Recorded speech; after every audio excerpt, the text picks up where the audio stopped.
Remplacement des disques et les plaquettes sur le Picasso C4, donc visseuse, les chandelles, le roue en dessous de véhicule, les clés outils mécaniques, les à-chocs, voilà, les plaquettes et les disques, l'huile, diorite pour vidanger et remettre de nouveau l'huile pour éviter que l'huile il tombe, voilà, donc elle est là, le vis de vidange. Donc là on a tout ce qu'il faut. Le première chose, bon, pour dépanner, j'avais gratté avec la disqueuse. Écoutez le bruit. Ça c'est parce que ça frotte avec les disques et les disques ils sont morts. Donc là, quand je regarde l'écartement, regardez, il me reste très peu de matière sur la plaquette. Et là, sur celui-là, ça va, c'est pas énorme. Sauf que les disques et les plaquettes, ils font du bruit lorsque je freine. Donc là, avant de commencer, là vous la voyez un peu propre, parce que j'ai mis la brosse métallique, donc je viens de frotter, nettoyer, pendant que je suis sur place. Donc là, je vais commencer la démontage. Pour démonter, il vous faut une clé pour ici, et l'autre juste derrière. Il y avait des bouchons que je viens de retirer. Du coup, pour dévisser les deux vis qui tiennent la partie haut de l'étrier, il vous faut un T45, torse T45, d'accord.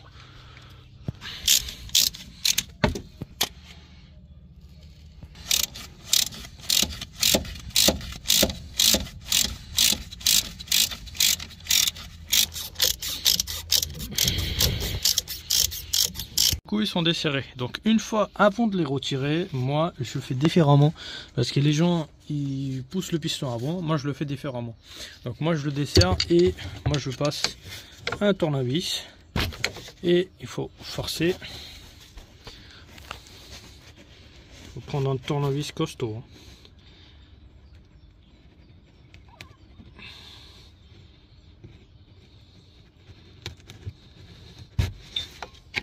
Faut pas oublier de retirer le bouchon sur le liquide de frein, puisque s'il y aura des boules, il y aura des bulles peut-être, ils vont sortir extérieur.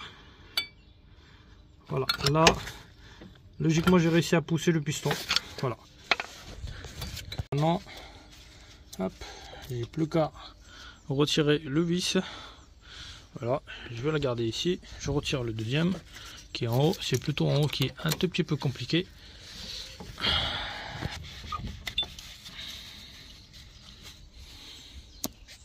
Chez vous, dans un câble ou voilà, ou dans un crochet en forme de ferraille, enfin en forme de S. Voilà. Donc là, je prends mon étrier. Là, pour vous montrer, je l'ai mis en haut. Donc là, hop, ça c'est les plaquettes antérieures. Les plaquettes extérieures. Voilà. Donc complètement usé, d'accord. Regardez toute la crasse qu'il y a ici. Ça c'est à nettoyer tout ça. Donc on va retirer cette partie d'étrier aussi.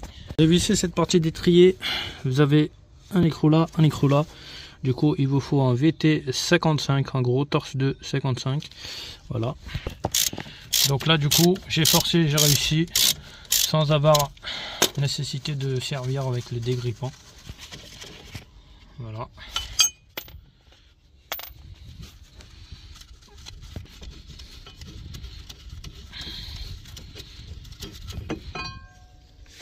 Voilà.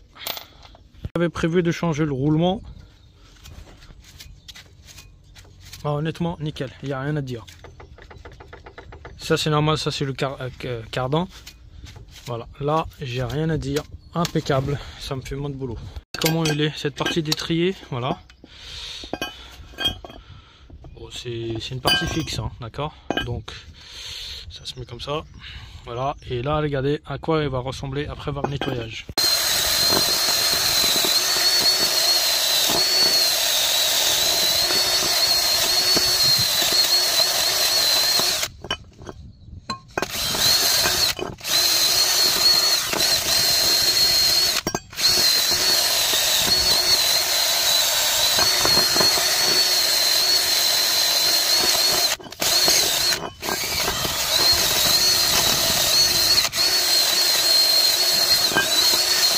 À quoi ça ressemble après avoir tout nettoyé. On voit l'écriture parfaitement, donc tout est nickel. Montez la disque, vous voyez, vous avez deux petites vis Donc il vous faut une petite clé T27. Donc je les ai déjà desserrés, il n'y a plus qu'à dévisser à la main. Des fois ils sont un peu serrés, mais des fois c'est compliqué donc voilà, deux petits vis là et là.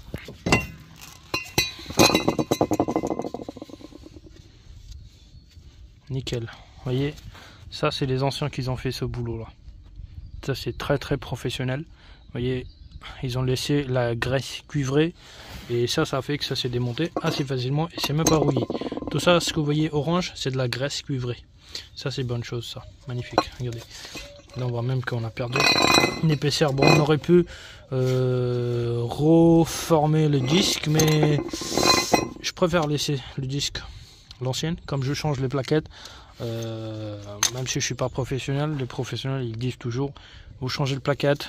Un conseil en tant que professionnel, changez aussi les disques par sécurité, parce que on sait pas, des fois on prend des marques différentes et on risque de ne pas avoir tous les raccordements sur place. En gros, ça risque de faire du bruit lorsque ça va frotter deux matières différentes ou marques différentes. Je sais pas comment ça se passe, mais ça c'est les professionnels qui disent, les amis.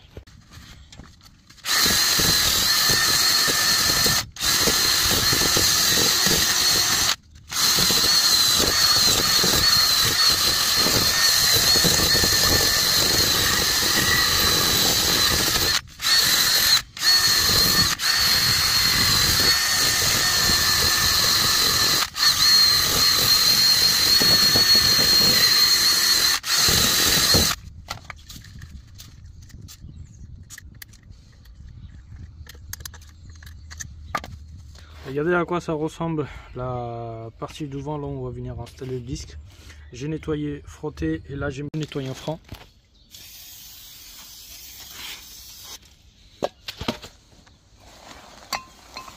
Voilà, là cette partie là elle est propre. Je mets pas le nettoyant franc ici parce que sinon je passe juste un coup de chiffon, sinon la graisse risque de ne pas se fonctionner correctement. Donc là la disque elle est propre, je vais changer les gants. Une fois que la disque elle sera sur place, après je vais mettre nettoyant franc l'autre côté.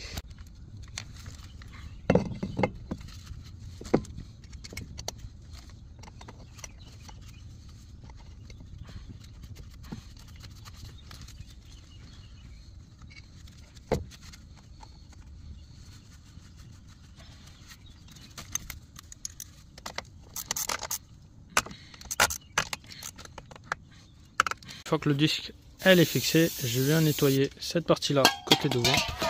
Voilà. Et je prends un chiffon propre. Voilà. Donc la partie devant aussi elle est propre maintenant. Du coup, prochaine étape, on vient installer cette partie là. Donc pour l'installer, bien sûr, voilà, il faut faire en sorte qu'il ne faut pas qu'il soit trop sale. Il faut qu'il soit au moins propre, nettoyé avant de la mettre sur place. Le serrage maximum à la main. Voilà.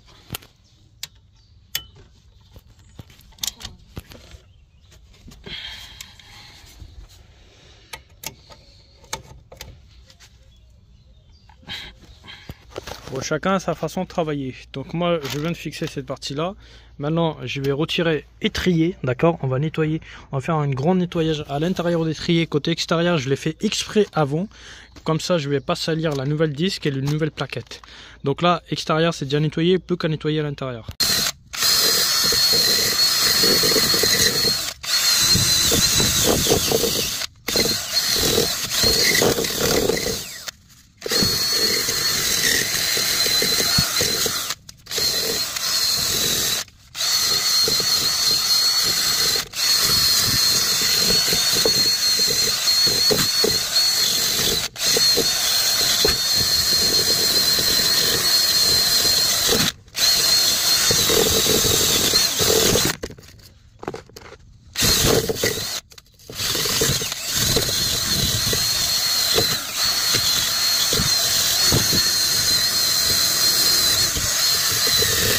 quoi ça ressemble après avoir passé aux brosses métalliques. Donc avant de le mettre, il n'y aura plus qu'à mettre la graisse là-dessus.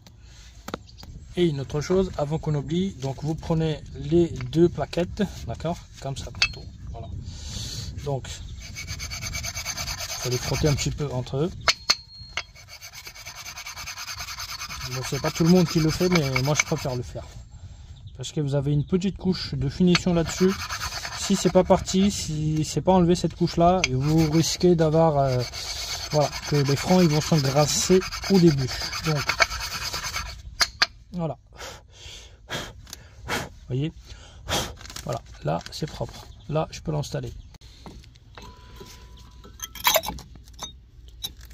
Cette partie là elle vient ici et la deuxième elle va venir se mettre là dessus.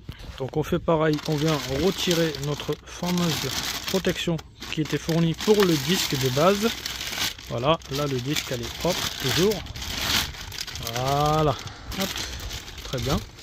Et du coup je vais mettre un peu de la graisse là, là, là et là, pour que il puisse glisser facilement les plaquettes. Normalement il faut mettre la graisse blanche, mais moi comme je suis pas professionnel de mécanique, j'ai pas la graisse blanche, donc du coup moi je mets la graisse simple. Vous pouvez mettre aussi la graisse simple. Donc voilà, et voilà.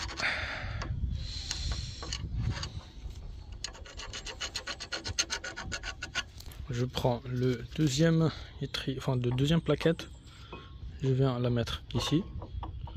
Voilà. Voilà. C'est fait. Maintenant je descends l'étrier.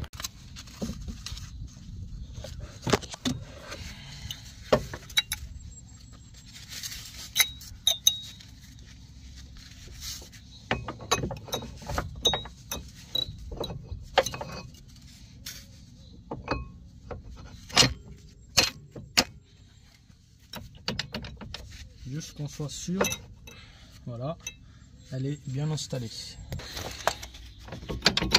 Voilà, donc là on est tranquille.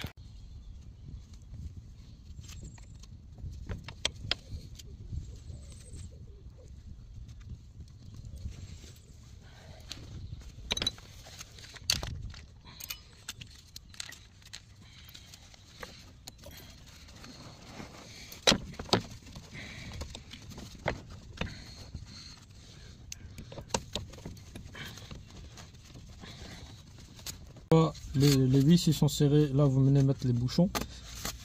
Voilà, vous voyez, là ça bouge. Pourquoi ça bouge? Parce que j'ai pas fait encore, j'ai pas actionné le frein, donc il faut que j'actionne le frein. Et je fais une petite vidange de l'huile afin que je puisse rajouter encore un petit peu de l'huile. Je vous fais voir ce que je fais. Prenez une bouteille à peu près sec, voilà.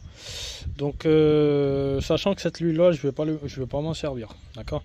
Donc j'ai acheté une autre petit bidon de l'huile, voilà. Freno brake and clutch, ok. Ce que je vais faire, là j'ai retiré le petit capuchon qui était là-dessus, et là je suis venu m'adapter avec la petite durite, et là je vais dévisser simplement le petit raccord et je vais actionner le frein, d'accord. Avant d'actionner le frein, il faut légèrement démarrer pour que ça puisse tourner en cercle, et vous verrez comment ça va réagir dans la bouteille.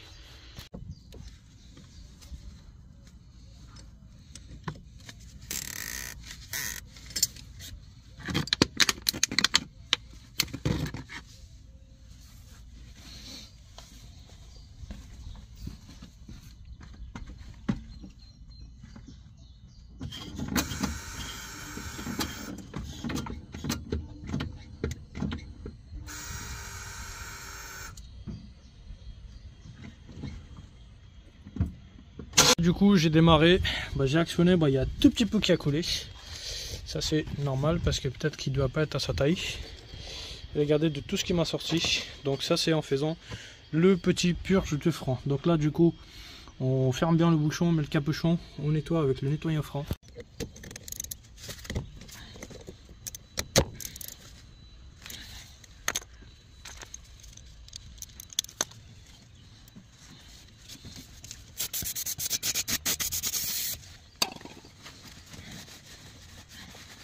Là, j'ai fait un purge de frein. Je me fais voir le liquide du frein. Il était déjà desserré, hein, d'accord? Donc ça a baissé d'un tout petit peu, mais c'est pas énorme. Voilà. À quoi ressemble l'étrier de frein maintenant? Avec la nouvelle disque, je viens de mettre le crochet, plus qu'à monter le roue et c'est fini.